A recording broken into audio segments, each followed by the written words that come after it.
आपका प्रश्न है कि मोक्ष से भी क्यों वापस लौटना पड़ता है। तो एक मैं दृष्टांत आपको देता हूँ। ये सवाल कई बार आ चुका है, फिर भी मैं थोड़ा बता देता हूँ। आपकी आयु कितनी है? आप कितने दिन तक अभी जी लिए हैं और आगे जिएंगे? 100 साल तक ना। ठीक है। तो 100 साल की ज़िंदगी में आप अपने लिए क्या क्या कर लिए हैं? आपको पता है कि आप अपना लाइफ आधा जी लिया, आधा बाकी है। तो इस 100 साल की ज़िंदगी के लिए आप ऐसी यहाँ पे व्यवस्था बनाए हो जो लगता है कि आपको मरना नहीं है। ऐसा फील होता है कि हमें मरना नहीं है, अभी बहुत जीना है मुझे।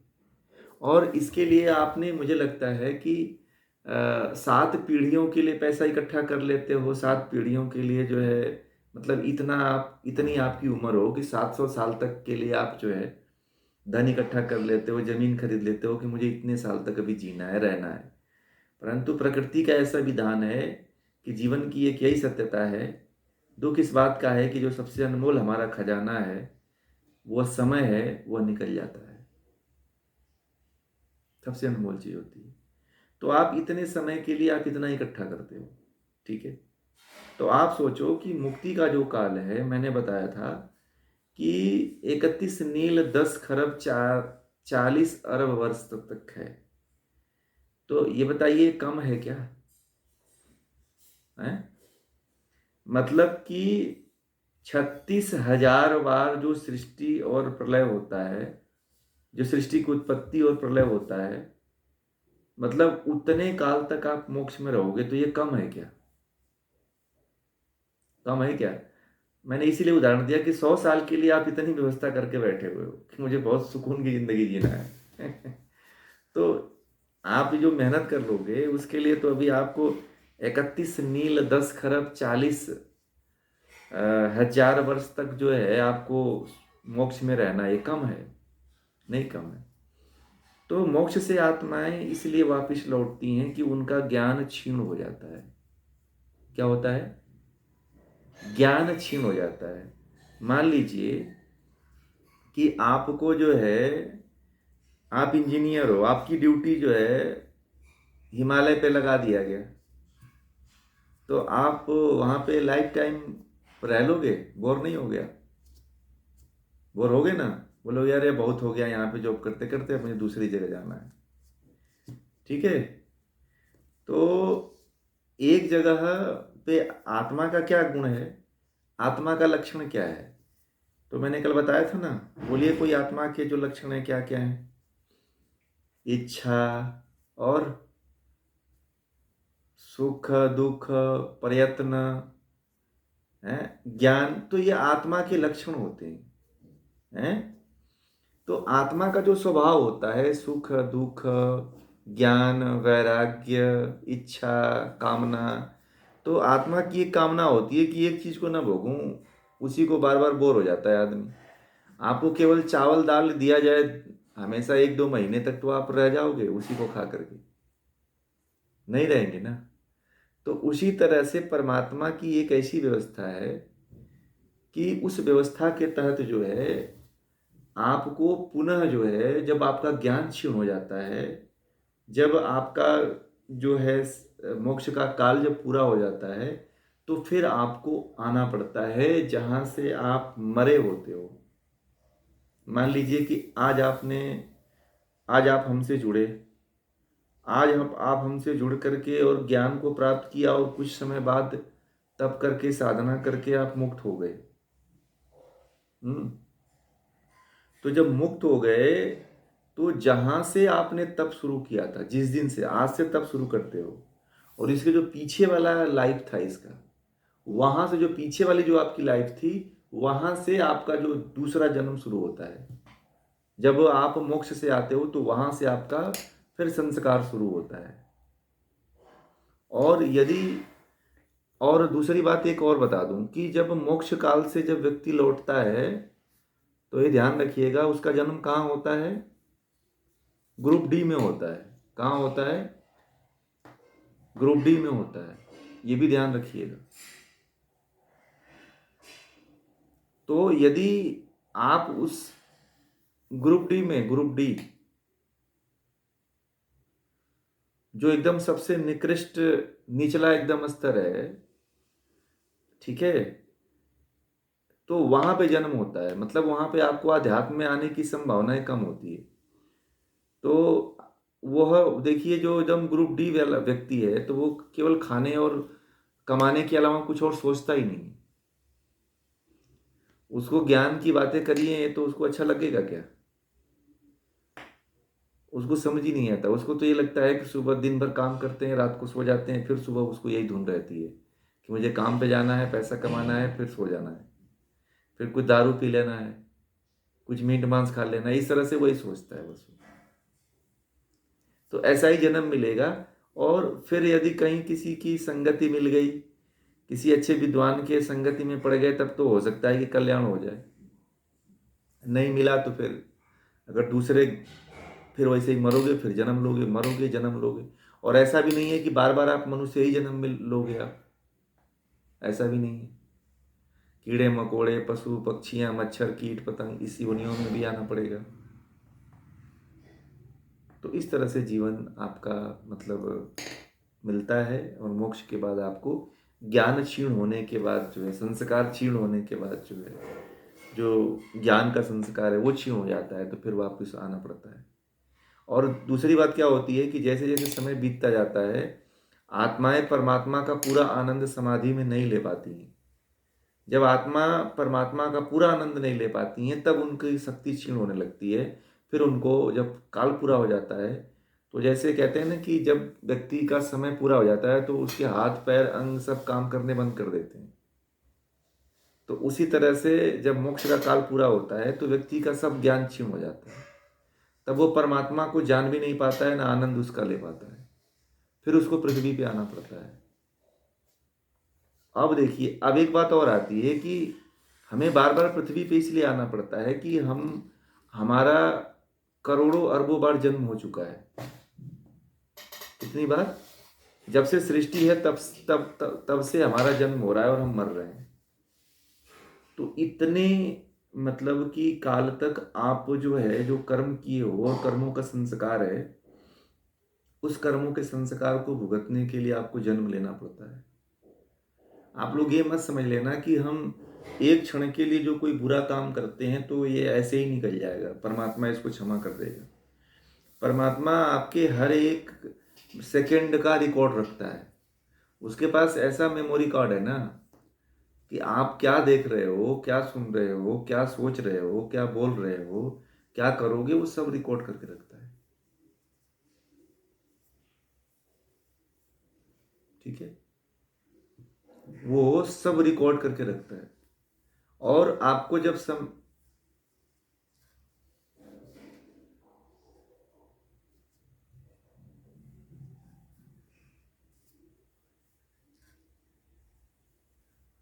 हाँ, वही चीज। तो अभी भाई, अब आप थोड़ा थोड़ा आ रहे हो ना ज्ञान लेने के लिए। आप बहुत समय जब क्षीण हो जाता है तब आते हैं। तो अब इस ज्ञान के आधार पे जो विशेष ज्ञान जिसको ऋतंभरा प्रज्ञा कहते हैं, वह ज्ञान जो है क्षीण होता है। और इस ज्ञान के आधार पे ही वो ऋतंभरा प्रज्ञा वाला ज्ञान मिलता है जो ईश्वरी प्रेरणा से मिलता है।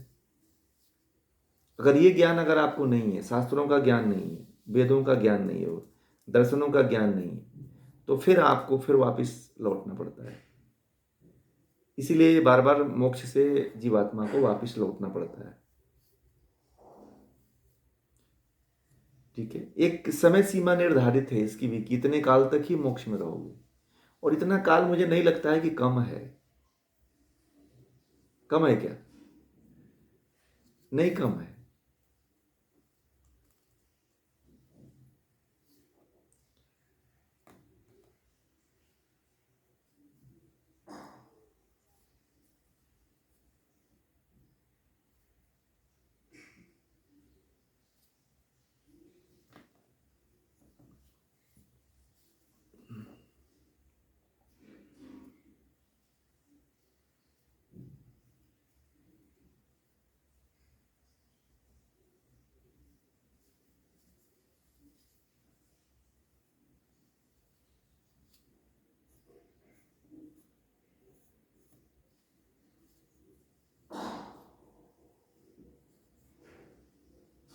हाँ, प्योरिटी, पूरी प्यूरी प्योरिटी।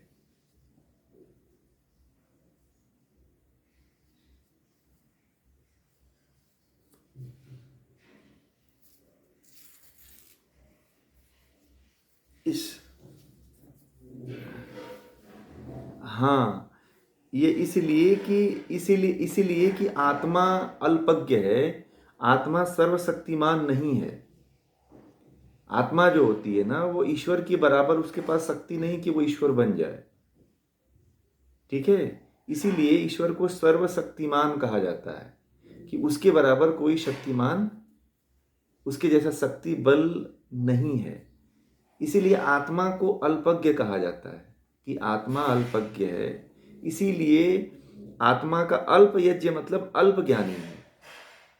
ठीक है, आत्मा जो होती है ना, वो अल्प ज्ञानी है और ईश्वर ही केवल है जो सर्वशक्तिमान है और वही केवल इस इसके योग्य है। बाकी जितनी आत्माएं हैं, हम और आप जितनी आत्माएं हैं, सब वह अल्प ज्ञानी है। वही सबसे बड़ा सर्वज्ञ है, सर्वज्ञानी है, सब कुछ जानता है, सब कुछ करता है। उसी की इसीलिए उसको ईश्वर कहा जाता है ना। जितनी भी आत्माएं हैं, सब आत्माओं के साथ ऐसे ही होता है। हमारे पास अल्प ज्ञान है और आत्मा इतना समर्थ नहीं है। अभी मैंने एक चीज बताया था, आत्मा, जीवात्मा और प्रकृति। तो वो विद्या जी के पास होगा, आप अगर नोट किए होंगे तो उसमें डिफरेंट मैंने बताया था कि आत्मा क्या है, परमात्मा क्या है, और आत्मा का गुण क्या है, या परमात्मा का गुण क्या है, जीवात्मा का गुण क्या है। जब आप इन तीनों को जब डिफरेंस करके समझेंगे, तब आपको पता चलेगा कि हम वास्तव में अल्प हैं। हमारे पास कोई भी चीज़ हमेशा के लिए नहीं रहता है। आत्मा के पास शक्ति कम है, ईश्वर से शक्ति कम है, परंतु आत्मा कभी नष्ट नहीं होगी, ये भी फिक्स है। आत्मा का अस्तित्व सदा रहने वाला है। केवल अंतर पड़ता है विद्या और अविद्या का, ज्ञान और अज्ञानता का, बस केवल अंतर पड़ता है। और इसी ज्ञान और अज्ञानता के कारण ही जीवात्मा बार बार जन्म लेती है, दुख भोगती है, कष्ट भोगती है। बस फर्क बस इतना ही रहता है। ठीक है ना? क्लियर हुआ? जी।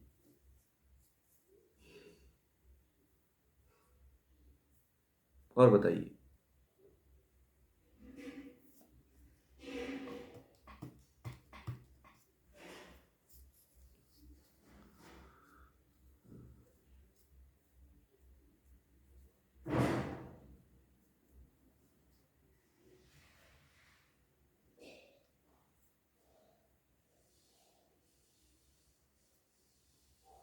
बोलिए।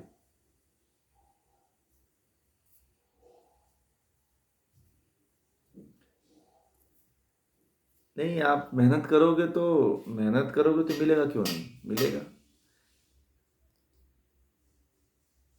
हाँ, तो आप विश्वास रखिए कि मुझे मुक्ति मिलेगा। आप कबीर की तरह बनने का प्रयास करिए। कबीरदास जी जुलाहे का काम करते थे, कपड़ा बुनते थे और पूरा ध्यान उनका परमात्मा की तरफ रहता था। ठीक है, तो आप अपना कर्म कर रहे हो, व्यापार कर रहे हो, बिजनेस कर रहे हो, करो आप। ज्ञान अर्जित किया करो और दूसरा क्या करो कि मैंने कहा ना कि सत्संगति में रहा करो।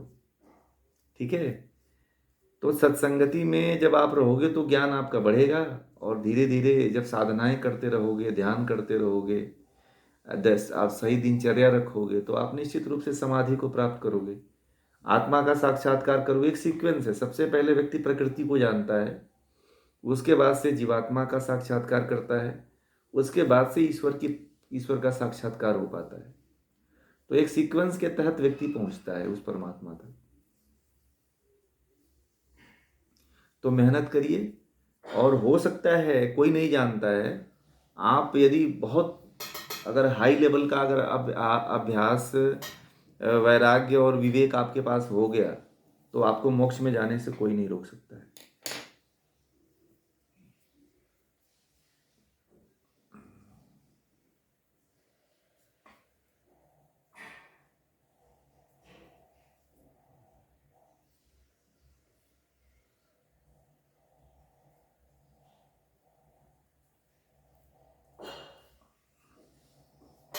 नहीं, ये बात गलत है आपकी। नहीं, ये बात गलत है। नहीं, नहीं। वो हर व्यक्ति जो होता है, हर समय की स्थिति परिस्थिति अलग अलग होती है। ठीक है। और हर व्यक्ति का संस्कार अलग अलग होता है। आप ये कभी अनुमान मत लगाओ कि फलाना व्यक्ति को ऐसा हो गया तो मुझे नहीं होगा, या उसको ऐसा हो गया तो मुझे भी हो जाएगा। ये बात गलत है। हर व्यक्ति का कर्म अलग होता है, हर व्यक्ति का संस्कार अलग होता है, हर व्यक्ति के विचार अलग होते हैं। है ना? ऐसा है कि नहीं है? आप एक व्यक्ति को मरता हुआ दे, एक व्यक्ति फांसी लगा के मर गया तो सभी व्यक्ति फांसी लगा के मरेंगे क्या? नहीं। क्योंकि उसके अंदर विचार कुछ अलग था। उसका शरीर, एक व्यक्ति को कोई बीमारी हो जाती है तो ऐसा तो नहीं है ना कि दूसरे व्यक्ति को वही बीमारी होगी। बोलिए, ऐसा होता है क्या? नहीं होता है। तो इसीलिए आप ये नहीं कह सकते हो कि वो बड़े थे। वो बहुत बड़े बड़े योद्धा थे, बल में बड़े थे, कर्म में बड़े थे, परंतु वो कुछ ना कुछ मानसिक या वाणी के रूप में, शरीर के रूप में, कर्म के रूप में कुछ ऐसा तो कर्म उनका रहा होगा ना, जिसके कारण वो मुक्त नहीं हो पाए। बात है कि उस समय ज्यादा सत्य का बोलबाला था, और उस सत्य के जमाने में भी आप जो है, एक स्त्री का हरण हो रहा था और आपके पास सब कुछ रहते हुए आप चुप हो गए, तो कौन क्षमा करेगा बताओ आप? कौन क्षमा कौन क्षमा करेगा फिर? उस समय तो कर्म हो रहा हो किसी विद्वान के सामने भी, तो उसको बोलना चाहिए ना, उसका विरोध करना चाहिए। तो सब चुप हो गए, इतने बड़े बड़े विद्वान जिनको आप कह रहे हो, तो उनकी विद्वता और उनकी शक्ति कहाँ गई? हैं? जो है भीष्म पितामह थे, द्रोणाचार्य थे, ये लोग क्यों नहीं किए? क्या ये लोग गूंगे हो गए? क्या ये लोग अंधे हो गए या बहरे हो गए? तो आप कैसे कह सकते हो कि ये बड़े बड़े योद्धा थे और बड़े बड़े विद्वान थे और ये लोग जो है मुक्त नहीं हो पाए? भाई, मुक्ति के लिए उन्होंने गलती भी तो किया। नहीं हो पाता है, इसलिए तो बोलते हैं कि बार बार गलती, बहुत तरह की गलतियां मत करो। और एक बार हो गई तो चलो, उसके लिए पश्चाताप करके आगे से न हो, ऐसा उपाय करना चाहिए। और जितना हो सकता है बचने का प्रयास करना चाहिए। जी।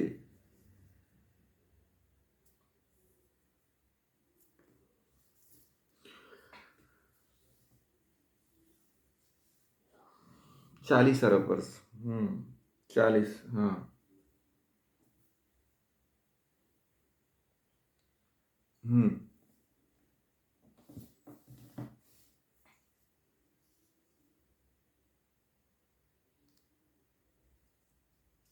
हम्म। मैंने बताया तो 36,000 बार जो सृष्टि और प्रलय होता है। कितना बार? 36,000 बार जो सृष्टि का प्रलय और उत्पत्ति होती है, उतने काल तक आप मोक्ष में रहते हो। 36,000। ठीक है। तो फिर वही तो बता रहे हैं, अभी इतने में आप एक मान लीजिए, 100 साल की उम्र में मैंने बहुत से लोगों को देखा है, ऐसे ऐसे लोगों को देखा है जिनको 70 साल पूरा हो जाता है तो कहते हैं कि अब भगवान उठा ले, अब मुझे बहुत नहीं जीना है। अब मैंने जीना, जो जीना था तो देखना था देख लिया। सुना है आप लोगों ने? आप देखिएगा जो बहुत से ऐसे लोग मिलेंगे आपको, जो उनका 60 साल 70 साल पूरा होते होते कहते हैं भगवान अब तो बहुत दुनिया देख लिया, बहुत जी लिया, अब तो उठा ही ले तो अच्छा है। हैं? जब इस 100 साल के जीवन में व्यक्ति जब अपने आप को उब जाता है तो मोक्ष में जाकर के नहीं उबेगा? भाई, आत्मा का तो गुण कर्म स्वभाव पता है ना आपको, ज्ञान है, वैराग्य है, कामना उसके अंदर है, हर चीज, वो तो लक्षण रहेंगे आत्मा का।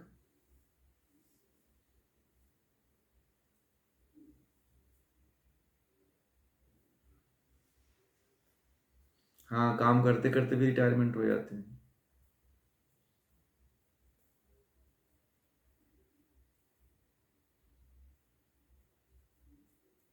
ठीक है। और बताइए।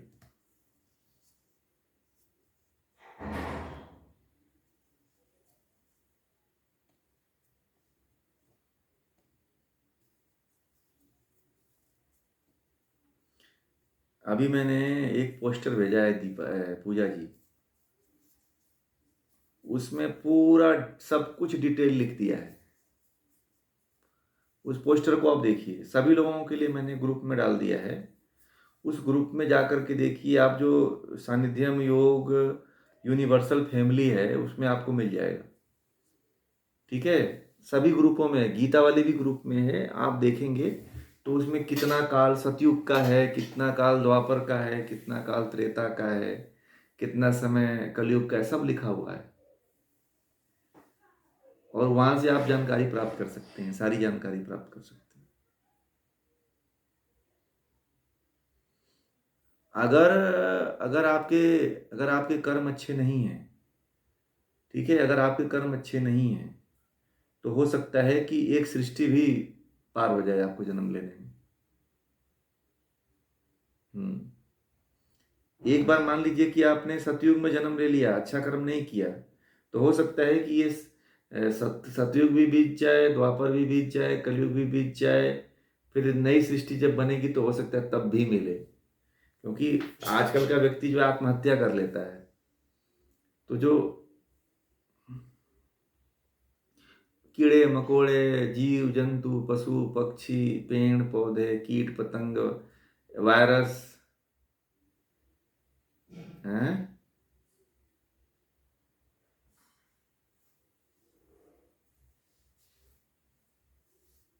हाँ 36,000 बार।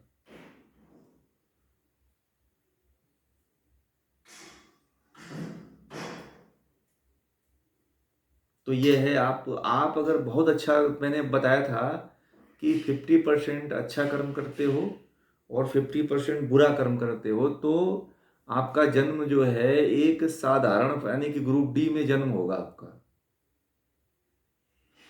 कितना? 50% अच्छा कर्म करते हो और 50% बुरा कर्म करते हो, तो आप मनुष्य जन्म तो मिलेगा, परंतु ग्रुप डी वाला मिलेगा। ठीक है, अगर अपने पुण्य का प्रतिशत यदि आप बढ़ा देते हो, कितना बढ़ा देते हो, 60 बना देते हो, 70 बना देते हो, 80 बना देते हो, तब जा करके आप पुण्य करोगे, दान पुण्य करोगे, तब जा करके आपका प्रतिशत बढ़ता है।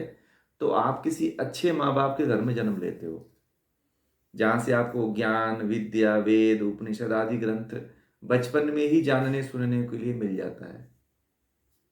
ठीक है, तब जा करके आप मुक्ति के लिए प्रयास भी करते हो और फिर आपका अगला जन्म अच्छा होता है, तुरंत मुक्त भी हो जाते हो। तो ये सब चीजें डिपेंड है आपके कर्म के ऊपर। इसीलिए मैं बार बार कहता हूं कि आप लोग अपने पुण्य को बढ़ाएं। क्या करें? पुण्य को बढ़ाइए, ज्यादा से ज्यादा पुण्य को बढ़ाइए। पुण्य अगर ज्यादा बढ़ेगा तो फिर आपके लिए बहुत प्लस पॉइंट है। पुण्य घटेगा तो आपका निगेटिव शुरू हो जाती है फिर। ठीक है।